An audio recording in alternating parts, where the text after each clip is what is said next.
So today inaugural session we are going to start at 10 sharp, 10 a.m. sharp.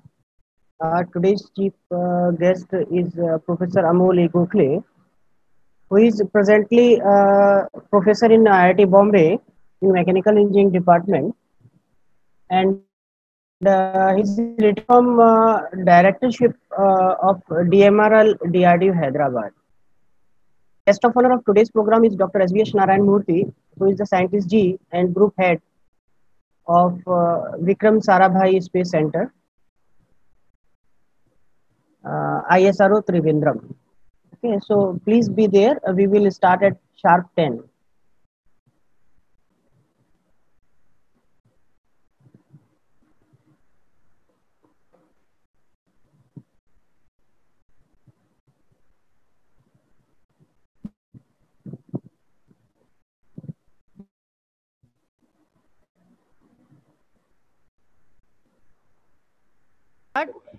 Are we ready?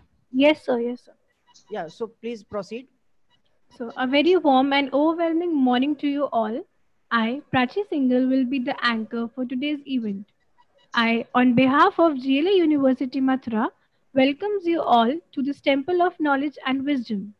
GLA, always been a place where talent thrives, a place where you will find peace of minds and inquisitive minds. I feel honored to announce that Department of Mechanical Engineering, GLA University Mathura and the Indian Institute of Metals, IIM Mathura chapter has taken an initiative to organize a second 1 week international faculty development program online on the topic of role of materials and processing in additive manufacturing, 3D printing to industry, RMPAMPI 2020. On behalf of organizing committee, I welcome our chief guest, Professor Amol A. Gokhale, our guest of honor, Dr. SVS Narayan Murthy, Vice Chancellor GLA University Mathura, Professor Falguni Gupta, Dean Academic Affairs GLA University Mathura, Professor Anup Gupta. Now, I would like to request Professor Piyush Singhal, HOD Mechanical Department, GLA University Mathura, for the welcome address. Please, sir. Thank you, Prachi. Uh, Respected Vice Chancellor, Sir, Professor Falguni Gupta ji, Dean Academic, Anup Sir, our Chief Guest, Professor Amol Gokhale Sir, Guest of Honor, Dr. SVS Narayan Murthy ji, our eminent speakers and participants.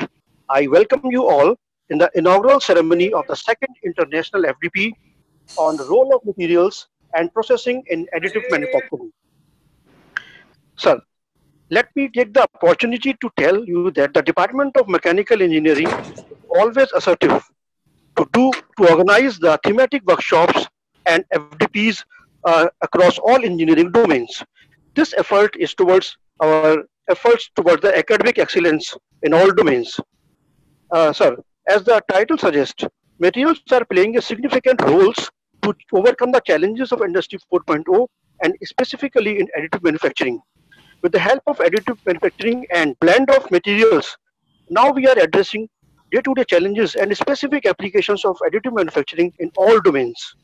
I hope that all the sessions will cover all the aspects of blend of materials in different areas of additive manufacturing, and the sessions will be enjoyable and meaningful to our participant. And participant will definitely learn and come out with the flying colors. Thanks all for your kind patience. And again, I'm thankful to all to be present in this inaugural ceremony. Thank you, one and all. Thank you so much, sir. Now, I would like to request Dr. Kuldeep Kumar Saxena to introduce the theme of the FDP. Please, sir. Hello, good morning all. Today's chief guest, Professor Amol A. Gokhale, ex-director, Defense Metallurgical Research Laboratory, DMRL, DRDO, Hyderabad, and presently the professor at Department of Mechanical Engineering, IIT Bombay. Today's guest of honor, Dr. SVS Narayan Murthy, Scientist G and Head Materials and Metallurgy Group, Vikram Sarabhai Space Center, VSSC, ISRO, Trivandrum. Professor Falguni Gupta, Honorable Vice Chancellor, GLA University Mathura, Professor Anup Gupta Sir, Dean Academic Affairs, GLA University Mathura, Professor Piyush Singhal, HOD Mechanical, Professor Kamal Sharma, Associate Dean R&D, Professor Dwivedi, Professor Sehgal, Professor Rudra, Dr. Manoj, Vijay, Dr. Sujit, Dr. Naveen, Dr. Praveer, all the distinguished speaker participants, as well as my faculty colleagues. Thank you all and welcome to join on this inaugural ceremony of second faculty development program online on role of materials and processing in additive manufacturing, 3D printing to industry.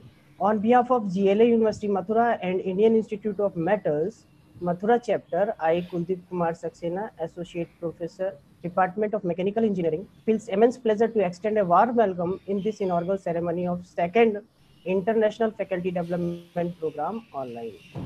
I am also pleased to see from registration that so many professors, scientists, research scholars, colleagues, and friends from various renowned institutions of India and abroad are on one online platform.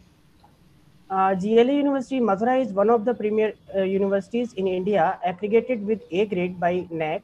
It is spread across 110 acre of the land and is a home to more than 12,000 students enrolled in variety of professional courses. It boasts of all design and maintained buildings, state-of-art laboratories, spacious residential complexes, and co-curricular facilities. The facilities of such kind and grandeur makes the GLA campus one of the best in the region, providing its students an ideal environment to hone their skill in an increasingly competitive and demanding world. Under the banner of GLA University Mathura, Department of Mechanical Engineering is consistently working to achieve core objective of the university. In the same line of action, the department is always assertive to organize the focused and thematic academic upgradation programs, collaboration across all engineering domains with support of professional bodies and best expertise available.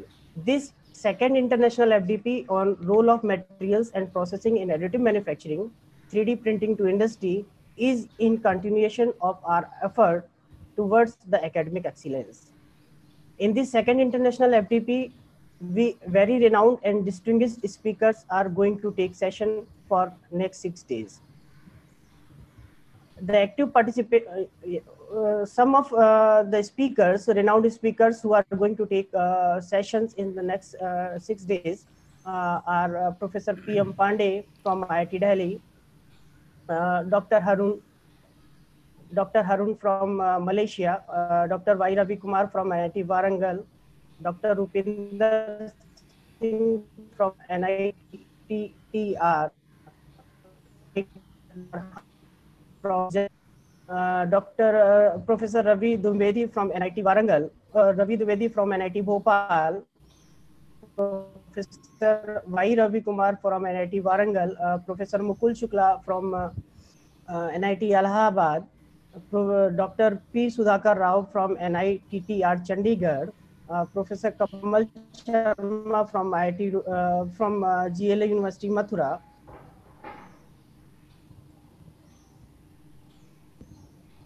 Mr. Akash from founder AHA Printer, Dr. Prashant K. Jain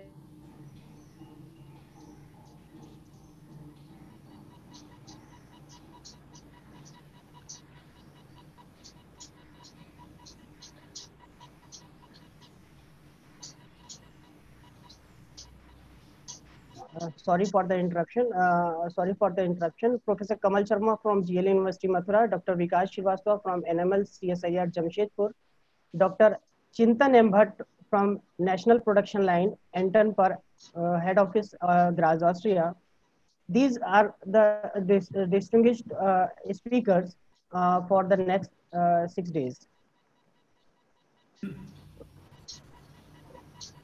The active participation in RMPA MPI 2020 is again a record-breaking event. It is my privilege to keep this on record that we have received 400 plus registration from various corners of India and abroad, wherein 60 registrations from other countries. Wow.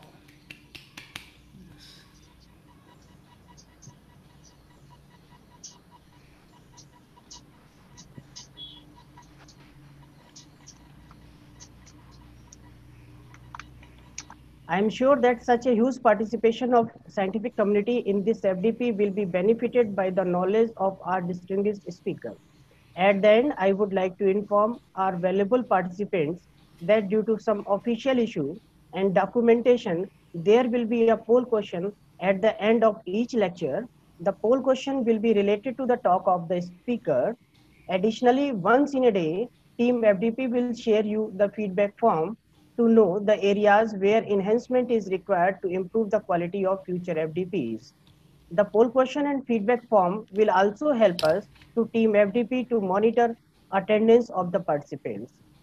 With this, I would like to thank you again to join this FDP. Thank you. Have a wonderful session ahead. Thank you all. Thank you so much, sir. Now it's time to introduce our chief guest, Professor Amol A. Gokhale.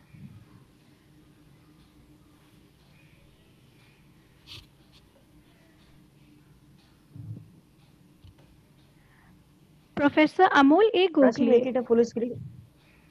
Professor Prachi, make it a full screen. So it's full screen already. Okay, fine.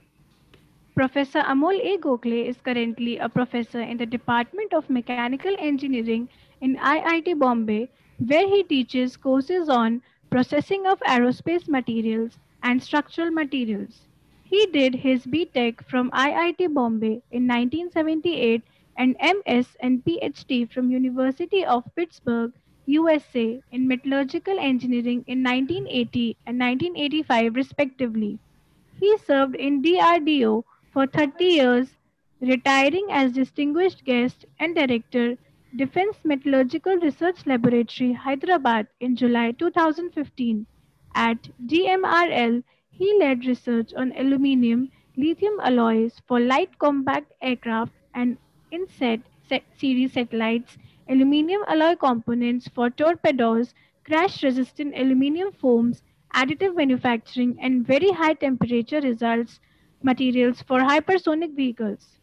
He has been recipient of several awards from the University of Pittsburgh, DRDO, National Research and Development Corporation, and the Indian Institute of Metals, and is a fellow of the Indian National Academy of Engineering. He serves on national committees of NITI Aayog, the Ministry of Defense, Department of Science and Technology, Indian National Academy of Engineering, National Institute for Foundry and Forge Technology, etc. He is the Chairman Steering Committee, Aeronautical Research and Development Board DRDO. He is the Chairman of Research Council of National Metallurgical Laboratory Jamshedpur and Vice President of Indian Institute of Metals. Now, I would like to request our chief guest, Professor Amol A. Gokhale, to address the participants regarding this FDP. Please, sir. Thank you very much, Prachi. Thank you very much, Dr. Kuldeep Saxena. My greetings to all of you who are attending this particular event of 6 days. I am seeing we have a very large number of participants on a Sunday morning showing interest in the technical activity is really something great and talks about the change that is happening perhaps in our country. I'm very happy to see my good friend Dr. SVS Narayan Murthy from Vikram Sarabhai Space Center and so many senior functionaries of GLA University Mathura, about which I was hearing from Professor Swadesh Kumar Singh from Hyderabad, who is my old friend, and now I'm actually witnessing the success of the programs that you have organized here. My greetings are from the Indian Institute of Metals as well as from IIT Bombay. So I think it will be correct for me to spend few minutes in the beginning for the benefit of participants and for the benefit of the Indian Institute of Metals to say something about this institute. So it's more known among metallurgists, but bit less known among mechanical engineers. So I thought I would like to mention few things about Indian Institute of Metals. So it's essentially a professional body, although registered as a Section 8 company. in 1946, and so we are going to complete 75 years of our existence on 24th February 2021, and it has got 10,000 plus members. 7,500 of them could be contacted telephonically, others may be moved here and there, but it's a pretty large professional body of people, not necessarily metallurgists, but people who like metals as a part of their profession. So they may be metallurgists, they may be mechanical engineers, they may be physicists, they may be material scientists, or maybe chemical engineers. A lot of them are chemical engineers. This institute has got activities both at the national level as well as at the chapter level, such as today. And the GLA University chapter, by the way, is a very new chapter, and in a short time, I would say that they have actually launched different programs, and that too successfully. Very few chapters are able to do that. Among the national events, there is the National Metallurgist Day, traditionally celebrated on the 14th of November every year in different parts of the country, and that is followed up by the annual technical meeting of the Indian Institute of Metals.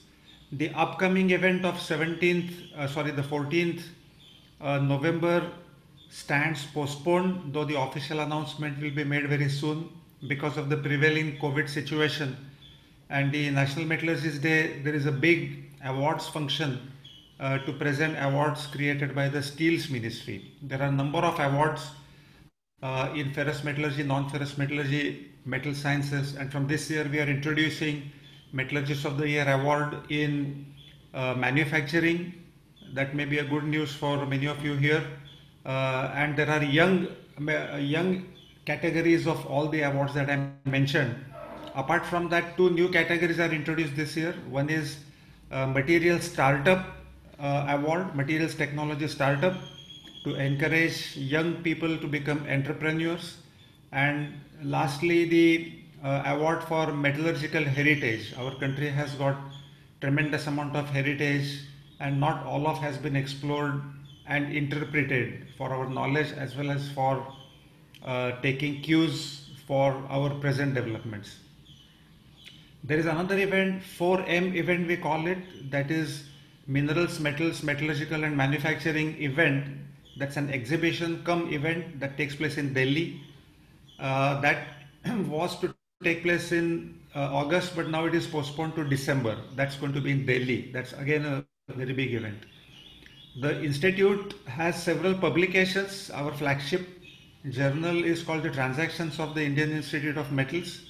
For many years, it was a loss-making activity for the institute, and many times people thought we will close that activity. But since the last 6 years, actually we are earning some money for the institute through the transactions. And for the first time this year, the impact factor of the journal crossed 1, which for an Indian journal is quite creditable.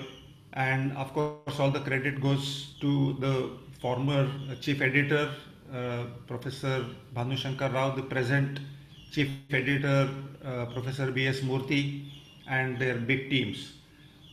We also have this Metal News newsletter, comes once a month.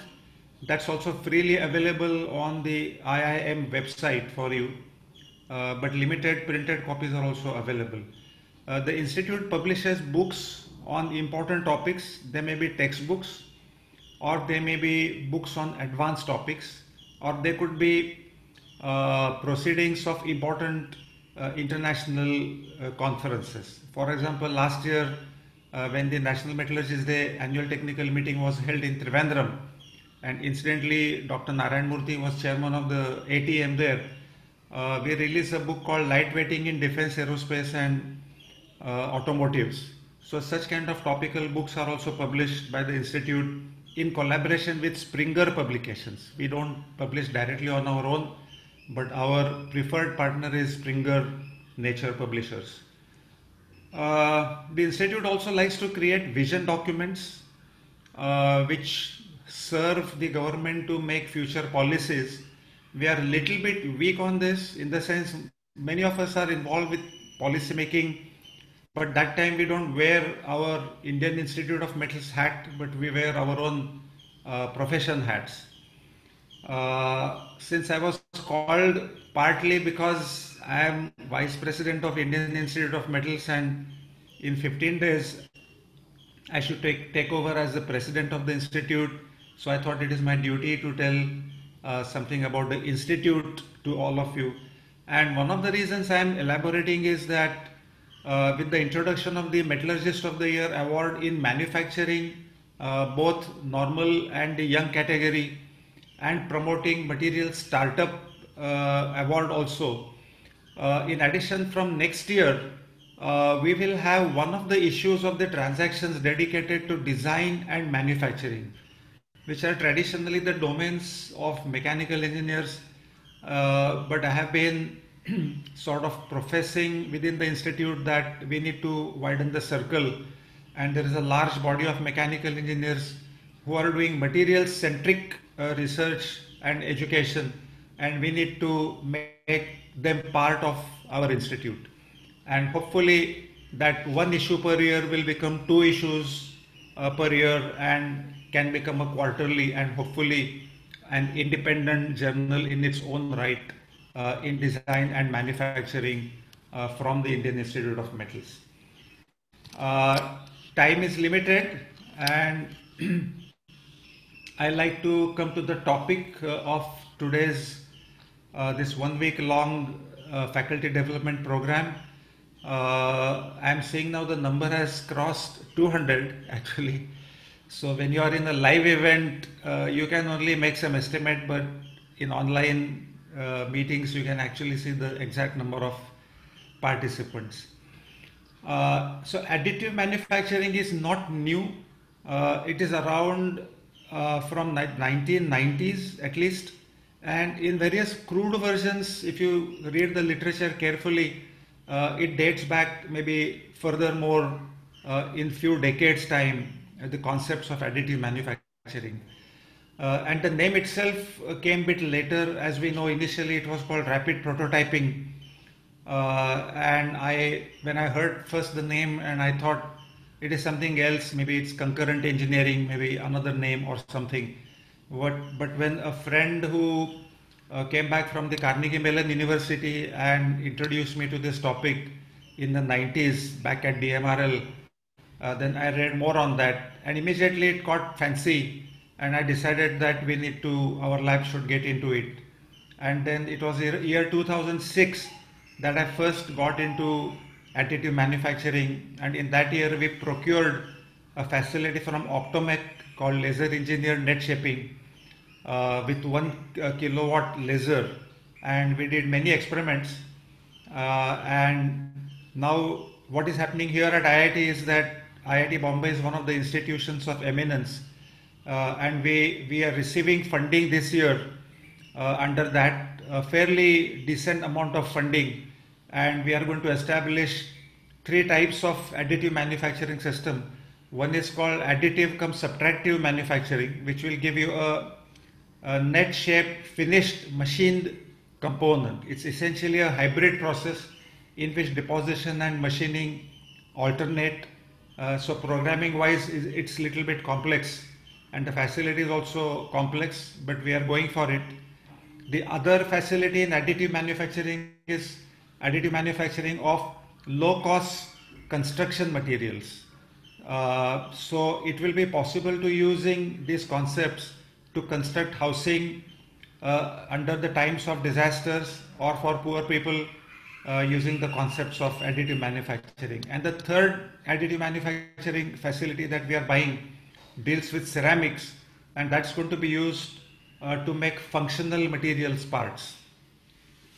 So hopefully in another 2 years we will have all the 3 facilities, and then there is one more to be used by the bioengineering department, but I know a little bit less about it, so I will not speak on that.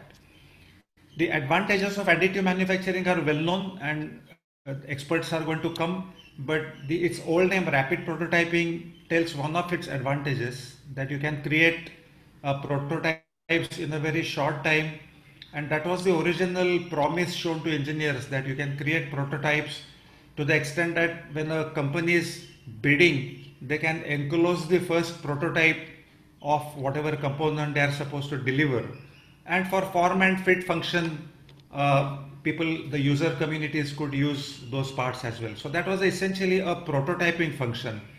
And things were somewhat easy because the quality of the part only was basically restricted to the dimensional accuracy. But as time went past, the rapid prototyping turned itself, it metamorphosed itself into an advanced or additive manufacturing for rapid manufacturing of parts which are to be certified by the end user. And then things changed complete one generation, because then a lot more requirements came, because once you have to certify a product,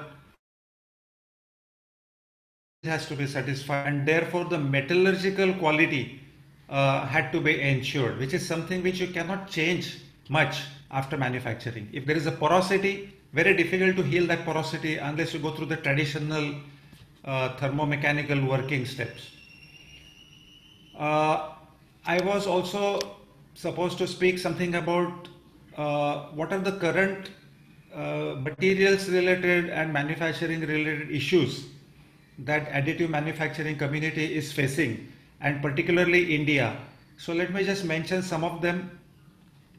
As all of you know, majority of the additive manufacturing techniques critically depend upon availability of free-flowing powders. So free-flowing powders have to be in a certain size range, typically 30 to 60 micrometers, and they should be also rounded powders, globular or spherical powders. In other words, the powders which are made by electrochemical routes, which are very angular, are not usable in additive manufacturing, because you should be able to deliver the powders through fine nozzles so that you can make parts which are precision parts. That creates a huge technological challenge, because the spherical powders are produced by inert gas atomization or gas atomization. So gas atomizing units in India to make powders are not too many, and whichever units are there, they make very few materials. The choice of materials that are available as spherical free flowing metallic powders is limited. So even if the additive manufacturing activity wants to grow in India, eventually it will be limited by the availability of the powders. And some of the R&D labs and companies are making efforts to gear up to making powders. There are other processes which require fine wires, and here again, although copper wires and some other wires are available in whatever sizes, but if you want to make parts out of niche materials like super alloys or titanium alloys, wires are not always available in our country. So even there is going to be a critical need in the country to produce wires to the required gauges and the quality. Then once you have a powders, you need to store them. Many of the powders are hygroscopic powders. If they are very fine, they can be explosive. So you need to store them properly. If they get oxidized, all that oxide will find its way into the component. The other challenge is that the material's melting efficiency is very less in powder based processes. So a lot of the powder goes waste. There is one of the advantages talked about additive manufacturing is that you can make a multi-material part, which is not very easy by conventional routes. In the same part, in the same campaign, you can make a component which is material A on one side and material B on the other, depending on the properties that they promise. So that's a great advantage.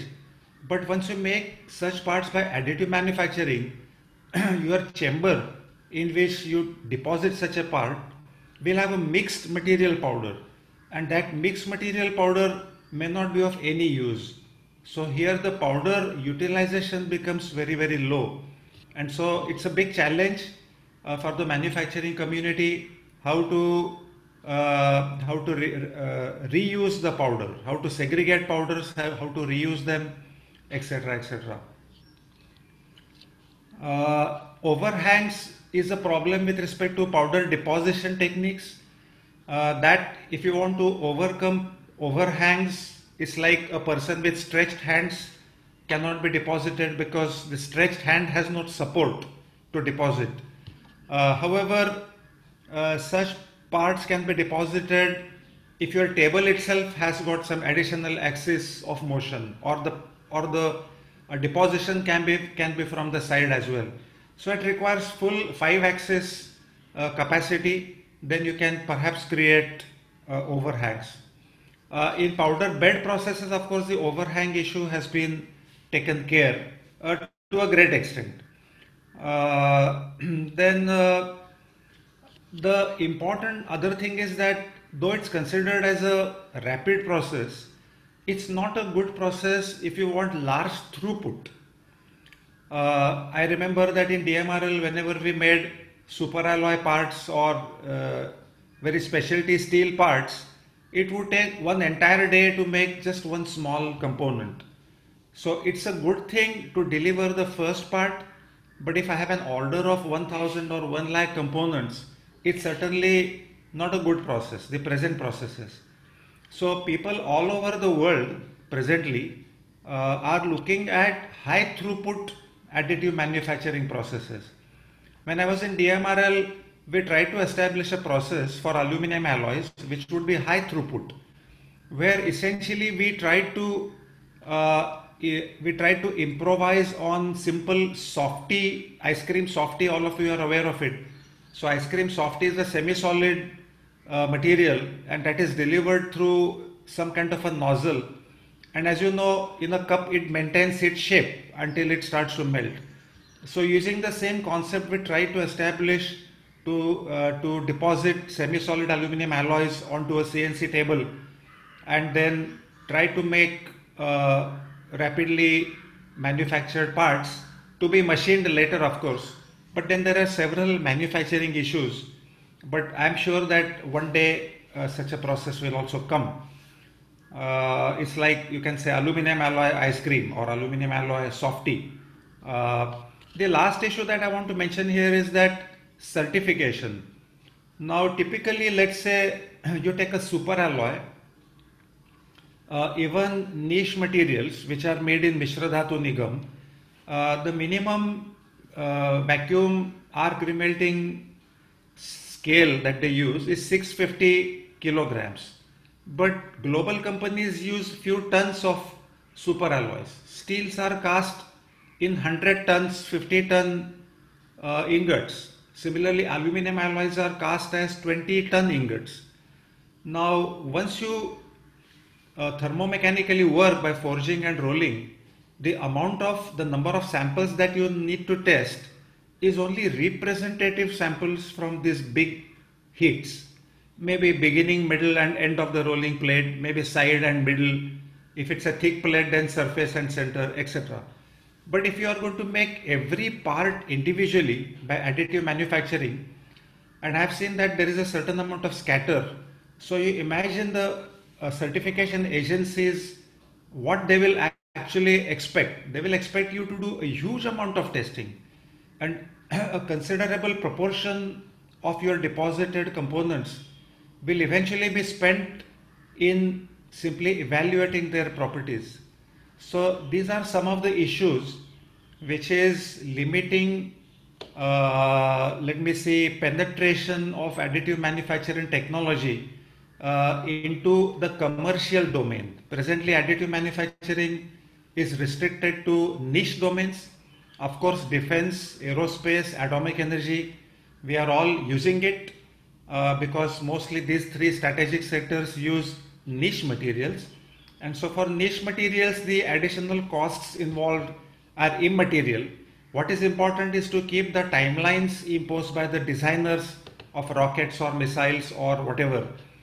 And for some of these agencies, additive manufacturing offers you another advantage, what I'll call it as a distributed manufacturing.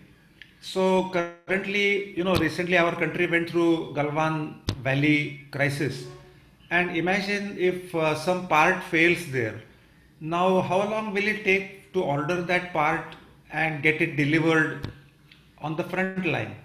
But if you have a mobile materials hospital, which has maybe 4 or 5 kinds of additive manufacturing units, it should be possible if you have all the drawings set up in your system in future. It should be possible to deposit such parts and then, so to say, repair the faulty component or replace the faulty component. It's possible, and at least use it for maybe 10, 20 times, and eventually till then you can get your conventionally manufactured certified material. So the possibilities are many. I'm sure today's participants are much younger than me, and they will have many more ideas, and many of them have actually grown up in the digital world, and they will come up with many more ideas. It's a very, very exciting topic for various advantages that I mentioned. It's also exciting because it brings together different disciplines of engineering and materials. So gone are the days when a metallurgist can say that I can do without a chemical engineer or without a metallurgical engineer, and vice versa. My own appointment, on the lighter side, I'm a metallurgical engineer by education, BTech, MTech, PhD, but today I'm a professor in mechanical engineering, because even in mechanical engineering there is a realization that the manufacturing is not only to get a certain shape and size, but it's to get a certain microstructure and certain quality of the product, which is to be certified eventually. So we are living in the world of not just interdisciplinary research, but transdisciplinary research, which is difficult to pinpoint. Is it metallurgical engineering? Is it mechanical engineering? Is it something else? Is it physics? So it's a very wonderful and exciting world that we are going to witness, and I'm very, very happy to see that more than 200 participants thought it is worthwhile to spend their Sunday morning discussing technical things rather than spend time with their families and talk about maybe the latest movies or whatever. So I congratulate Dr. Saxena for organizing this event. I am very happy as the incoming president of the Indian Institute of Metals that you have decided to keep IIM logo on the board. Our presence is felt now to a wide audience, and I am also happy as a professor of IIT Bombay that this college is so forward looking and decided to educate fellow faculty members of the country and elsewhere in this very important and exciting area. I'm very much thankful to the entire GLA University management and professors for giving me this opportunity to be here with all of you on the virtual dais, so to say, and be able to talk to you. And I'm very eager to listen to other people. Thank you very much. Thank you. Thank you so much, sir. Now, I would like to introduce our guest of honor, Dr. S.V.S. Narayan Murthy.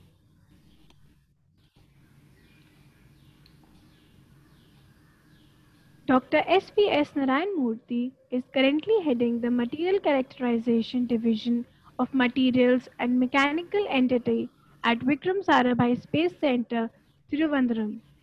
He has joined VSSC in 1993 and has worked on modeling of deformation behavior of different types of aerospace materials, ultrafine grained materials by large plastic deformation, microstructure property corrections in aerospace materials. He has received Young Metallurgist Award, Metallurgist of the Year 2018 from the Indian Institute of Metals, ISRO Performance Excellence Award 2016, AIDA Technology Innovation Award from Japan Society for Technology of Plasticity 2008. He has over 200 international peer-reviewed publications. Now, I would request Dr. S.V.S. Narayan Murthy to address the participants. Please, sir.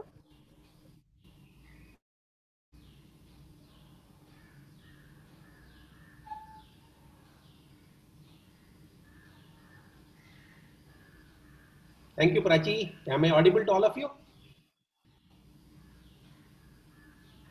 Yes, sir. Yes, sir. You are fully audible.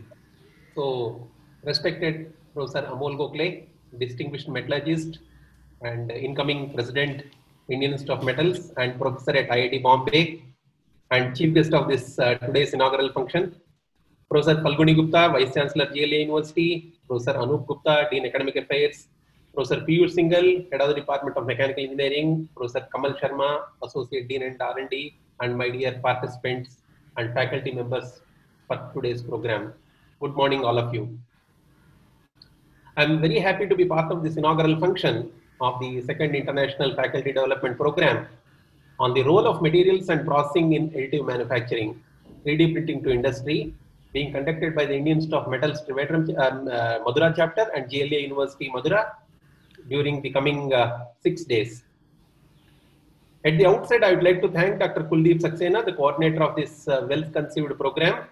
I feel extremely honored to be here with all of you on this inaugural function. During this stressing time, it's a well thought out initiative on a very important and industrially relevant topic.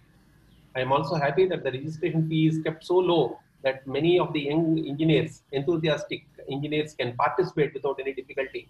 That is very important. I am also happy to represent Indian Institute of Metals Trivandrum chapter on this occasion. The topic for this 6-day event is very close area, as I've been working on materials and manufacturing of aerospace materials for nearly 3 decades. Conventional manufacturing, which is being called subtractive manufacturing after additive manufacturing has come into picture to differentiate from it, is a very established process for manufacturing of engineering components and structures till now. This is a conventional manufacturing is a very challenging area, as the material needs to be produced with the required quality, meeting the desired specifications. In conventional manufacturing, the processing stages include melting of the alloy with controlled impurities, alloying additions, gas contents, material cleanliness with the desired control of inclusions at the melt stage, and so on. And after casting, the ingots are usually homogenized and subjected to thermomechanical processing to obtain the desired shapes and sizes. The products are further forged into required components or machined to obtain the parts. This involves a lot of wastage of material involving both cost and time, which has led to the area of near net shape manufacturing technology, which is an industry practice now. But still, if you look at the yield of the material in the final component with respect to the initial material is abysmal. So very small amount of material only we are able to realize from the starting material. So taking a cue from the powder metallurgical processing and advances made in lasers, computer aided design, the concept of additive manufacturing has been proposed, where the components are directly printed from pre-alloyed powders using lasers, and it is called direct metal laser sintering. And parallelly, other methods of additive manufacturing have been proposed, like directed energy deposition, electron beam additive manufacturing, and so on. Generation of parts have been demonstrated from all these processes, and assembled engineering structures have been tested successfully, demonstrating their performance by the industry giants like General Electric, National Aerospace and Aeronautics and Space Administration USA, and European Space Agency, and so on, at least for very critical parts. While we talk about additive manufacturing, we should remember that there are many challenges for it to replace the conventional manufacturing, and I wish to highlight some of the challenges. First and foremost, as Professor Amol Gokhale was mentioning, is the manufacturing of powders of different compositions. Is it possible that we make powders of all compositions with required chemistry?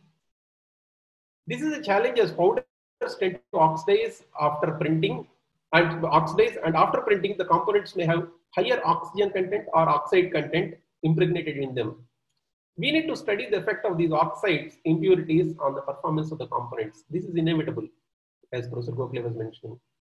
Number two, since the powders are laser welded in DMLS, for example, in one particular process, weldability of the compositions is an important issue. Can we have powders that and make defect-free components from non-weldable compositions? For example, like high strength aluminum alloys, aluminum, zinc, magnesium, copper, like 7075, which is conventionally non-weldable. Can we have components from these non-weldable compositions into, can we make 3D printed components? Or for example, 2024, which are traditionally non-weldable. This is an interesting study. Then third thing is, in ingot metallurgy, we can easily add reinforcements. For example, aluminum silicon carbide metal matrix composites is a very established area, or filamentary composites, or continuous fiber reinforced composites. Can we make MMCs through additive manufacturing? Is it possible that you can have powders impregnated in these during 3D printing? Or it is a limitation for additive manufacturing? We need to study.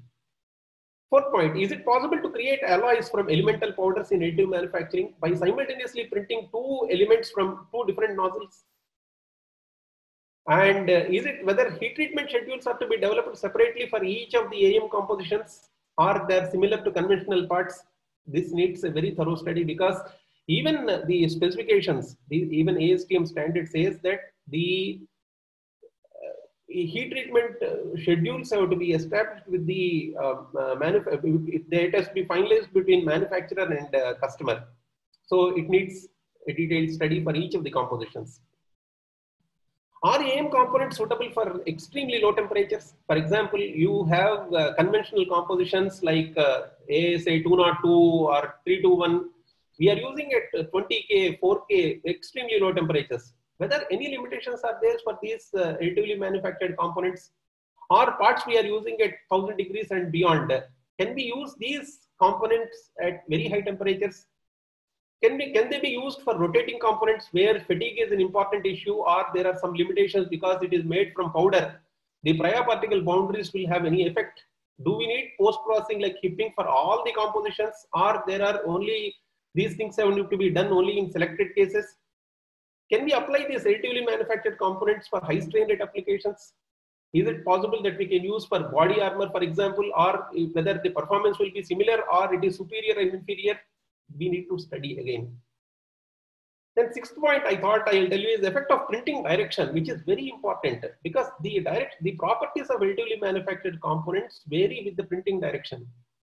And specimen geometry, for example, you may be printing several areas. In some component, the web may be 2 millimeter, another component may be 10 millimeter. There are differences in properties. How to address these issues? And in each of the machine, you will be printing in certain directions. How to account for the effect of direction, printing direction on the mechanical properties? This needs to be studied. Then how to weld AM materials? This is another interesting aspect. Is it possible to weld AM materials? Do we need to establish different WPS? And if you are printing, there are some defects. How to repair the defects in additive manufacturing components? How to join dissimilar metals, for example? And is it possible to join one AM and another conventional material? This is a very interesting aspect. And one of the important things that we need to see is each equipment manufacturer, like our conventional printers, what we are using for printing in office, laser printers. Each manufacturer comes with his own powder and his own recipe. Is it possible that how to procure materials and components? Is it possible that a different company powder can be used in different machine? Are they interchangeable? This is also another interesting point. And I thought another point I would like to add here, since the size is a limiting factor in additive manufacturing, is it possible to divide the component total? For example, you have a 1 meter long component. Is it possible to divide into 3 sections and join them so that you can realize a bigger component? Is it possible, that kind of things? Can multiple parts be printed separately and joined? And as Professor Amol Gokhale was mentioning, what kind of specifications are required for additive manufacturing for qualifying the parts? It's very easy in conventional manufacturing. You take some part of the material and you can test. But here this part itself is small and near net shape. Even though you put a parallel test coupon along with the printed object, is it enough? Is the material enough? Or sometimes in type testing and all, you may have to print more than the component itself. So such kind of situations may arise. And we need to add the specifications for additive manufacturing in aerospace material specification or ASTM standards, these have to separately come. Already some specifications for some materials are available in ASTM, but for different geometries, parts and all, how specifications need to be finalized is to be looked into. And I was just thinking, is additive manufacturing a real threat to conventional manufacturing, or the steam fizzles out in due course? If you need to maintain the heat, we need to identify areas where additive manufacturing is better compared to conventional manufacturing and worth pursuing for its cost and time advantage. And this only time can tell, no one else can do. And finally, the bottom line is the cost. And if the process does not give real advantages, it will be at another fashionable word in the manufacturing lexicon, and will be doing some things and finally it will fizzle out. But as of now, it appears to be very promising. And as you go through the program, you will understand more and more from the faculty members. So these are some of the thoughts that came to my mind when I was asked to talk as a guest of honor. And I wish to know the answers for these questions. And the Sanskrit verse, Spardhata Vardhate Vidya, it shows that, it says that the knowledge grows by discussion. And the most relevant thing during this kind of programs is to get the answers for these type of questions. I wish to leave the audience to obtain answers, and I wish all the participants and guest faculty for this program for excellent interaction for the benefit of everyone. I wish the organizers a grand success. Since many of the audience are faculty members, I sincerely hope that there is a good scope for many of you to propose research topics on these points I've just mentioned for your students for a PhD program or master's programs. These things can be taken as a clue. However, the biggest challenge will be a made in India 3D metal printer. This is what I've been thinking. All of us use some facility somewhere in some company, try to make some small piece and try to characterize it. Rather, we should think of, is it possible for us to go for a indigenously developed metal 3D printer, at least the nozzle initially, different types of nozzles, how to print, all these combinations. These are very good mechanical engineering topics with controlled systems and control movement of the things. If you are able to make a good made in India 3D printer, that will be a very good initiative for all of us. I wish to see an Indian-made metal powder being printed in Indian-made printer and successfully replace the conventionally manufactured parts in large numbers commercially. Then we have achieved this feat and hope that it will be achieved in the nearest future. Thank you for giving me this opportunity.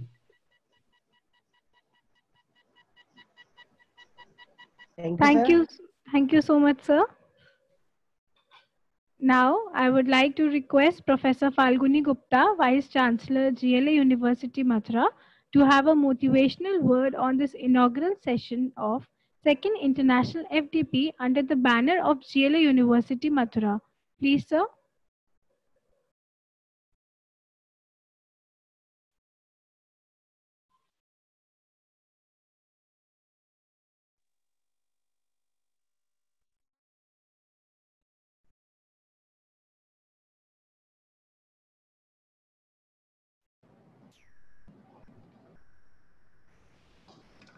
Good morning. Good morning, sir. Good morning. And I'm really glad to see that roughly 230 participants are participating in your 6-day program. And I welcome you all on behalf of GLA University. It is really unfortunate that we will not be able to see you all in person at this place. We would have been very glad to see you here. I'm sure that we'll get an opportunity in future to see you in this campus. The campus is very nice, 110-acre land. You cannot imagine that what type of greeneries you have in this campus. But you know that even if you want to have the conference or a workshop at any place, because of the current scenario, it is very difficult to hold it.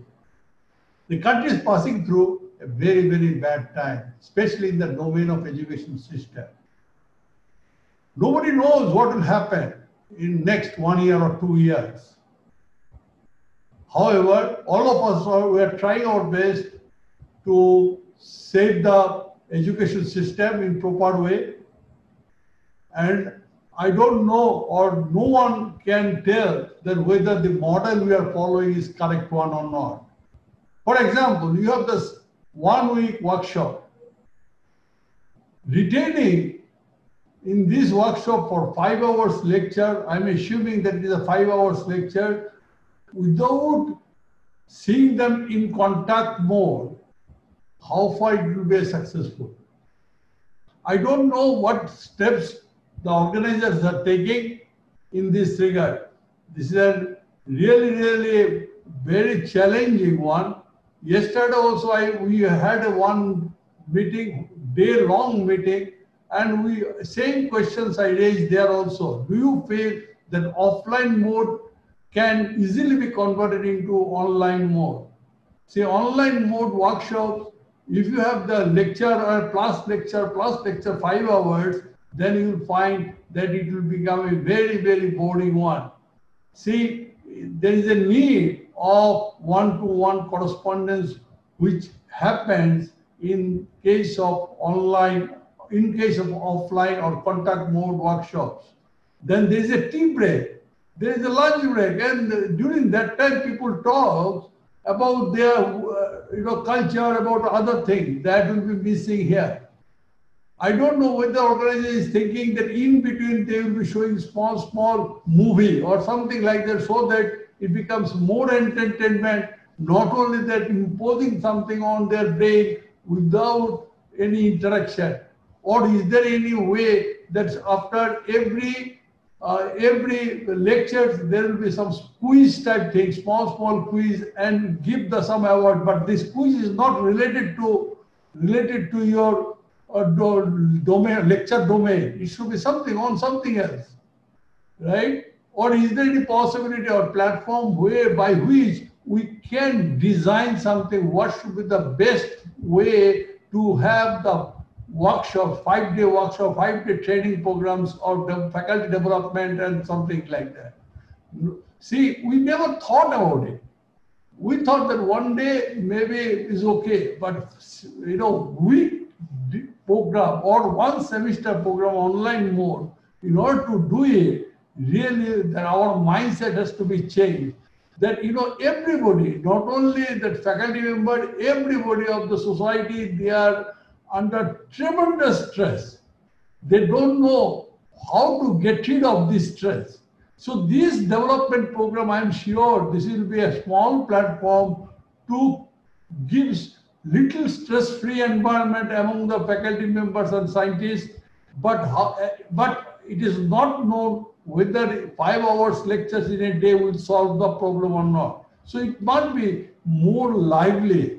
More lively means that it should be something interaction between among the faculty members, one-to-one. Maybe it may not be related to your field, maybe on other field, maybe about their own campus, what is going on at their campus. That type of discussion also can be discussed if possible, if time permits, or if your system works well. But otherwise, retaining 250 people for 5 hours, six days, it will be really a challenging one, and whether it will be successful or not, that is also not known. So the time has come to start thinking alternative way of having the workshops or seminar or international conference or the regular lectures. We have to think, we have to put our brain together, and then that recommendation we can give it to Government of India to think about it. With this, I'm sure all the best. I'm sure that it will be a successful one. With this, thank you very much. Thank you so much, sir. Your words really inspire us. I would like to request Dr. Shankar Sehgal, Associate Professor, Department of Mechanical Engineering, Punjab University, Chandigarh, to give vote of thanks. Please, sir.